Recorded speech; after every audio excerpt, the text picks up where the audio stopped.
Okay, so this time I want to talk to you about iCloud. Now, iCloud you may have heard of before. It's basically Apple's own system of storing data. Now, one of the places where you're going to go to see what's going on in iCloud is into the settings. When you go into the settings, you'll see if you're signed into iCloud, whenever you click on your name up here, you have an iCloud section.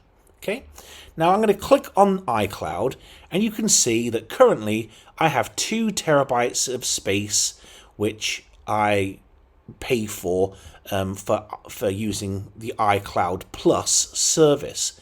Now usually if you don't pay extra for iCloud you get 5 gigabytes of data as standard.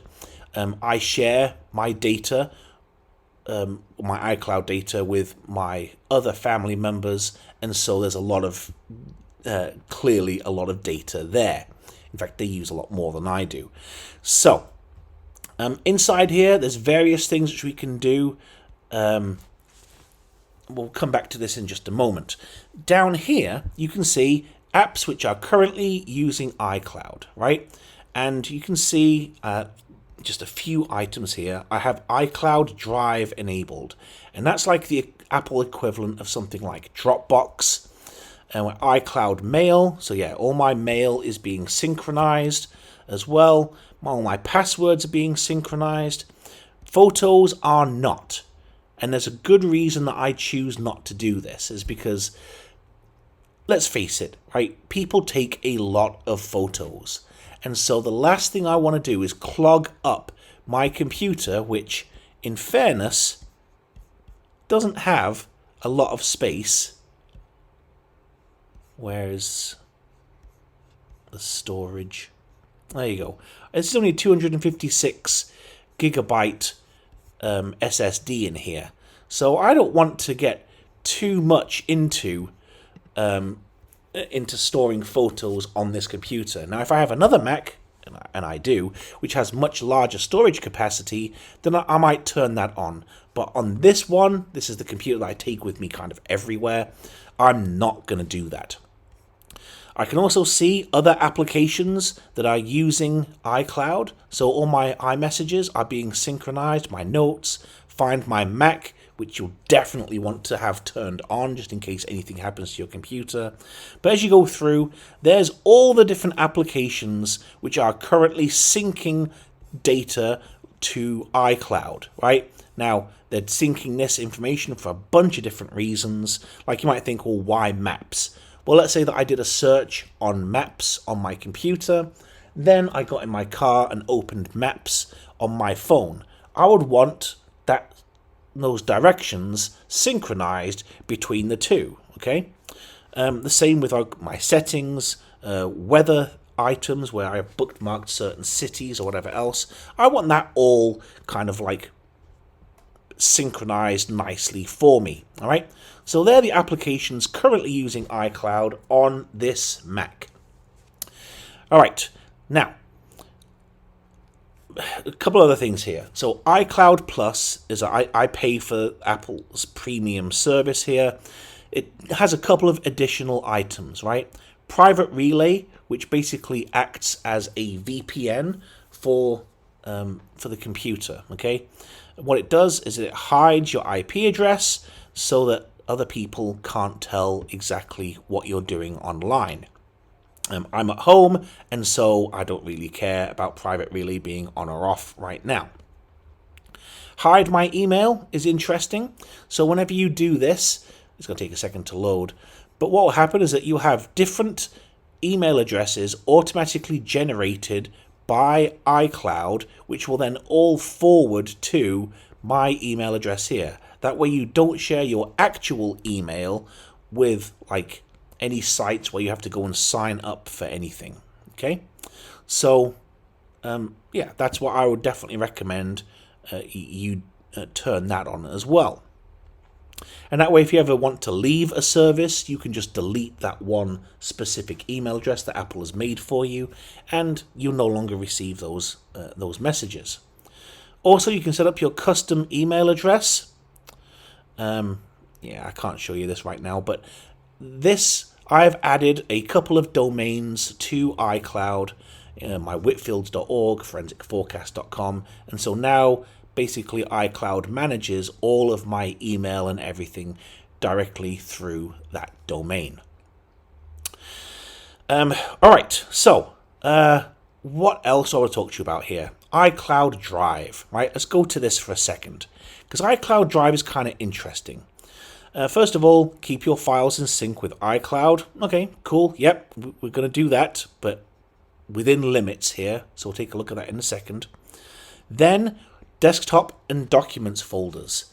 Now, what's going on here is that this is going to synchronize desktop and documents across any Mac system where you're logged in with your iCloud account, right? So that means if I save something to my desktop right here, when I go to one of my other Mac computers, they're going to synchronize, and those same items are going to appear on the desktop for that computer as well, right? So it's all kind of being synchronized in the background. All right, so we also have this thing called Optimize Mac Storage. The full contents of iCloud Drive will be stored on this Mac if you have enough space, etc., etc. So, what does this mean? Well, let me show you. Alright, so if I now open Finder and I go to iCloud, you can see that in here there's a bunch of files and folders, including like I can, like there's this MP4 that I showed you in a previous video, but I'll just hit space on quick look and you can see, okay, there it is. And that file currently exists on my computer, okay? Now, what about some of these other files right here, right? So there's these pictures, for example, okay? Or another video right here. There's a few things going on here. Is anything in documents? Yeah, in documents you can also see, right? We've got some items which show as actually existing on the computer. So if I click on Out, right, it will do that. If I click on the Word document, it will open eventually the Word document. Okay, so here's the thing, right? I know some of these files exist on my computer because there is no cloud symbol here. What if there is a cloud symbol, right? Well, that means that these files do not currently exist on my computer, all right? These are kind of like placeholders, often known as what are called sparse files. And basically what will happen here is that if I want to download any of these files, right, what I can do is I can click here and it will automatically start to download, as you can see in the background, and now it shows that the file is fully downloaded. Or I can just double click on a file and you'll see in the background it starts to download it, and there we go. There is a picture from my drone from our last house. So yeah, kind of cool, right? So now that picture exists on my computer, not just in iCloud. I can also right click on it, I can click on remove download, and it will then save that storage space and again send it back to cloud only. Now, why do we care about this? Well, like I said before, I have limited storage on this particular MacBook, only 256 gigs, which means that if I'm going to start downloading videos and pictures and stuff like that, I'm going to run out of storage space pretty quickly.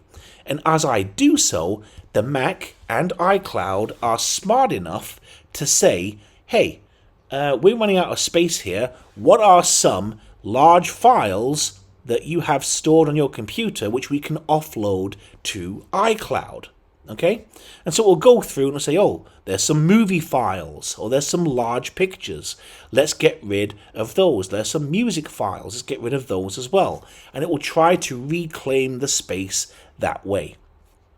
So that's essentially how iCloud works in a nutshell. You can also go onto the web browser and sign into iCloud that way and review a bunch of items in there. But by and large, it's just meant to be there to synchronize your data and make the process, if you're using multiple computers or multiple Apple devices, pretty seamless.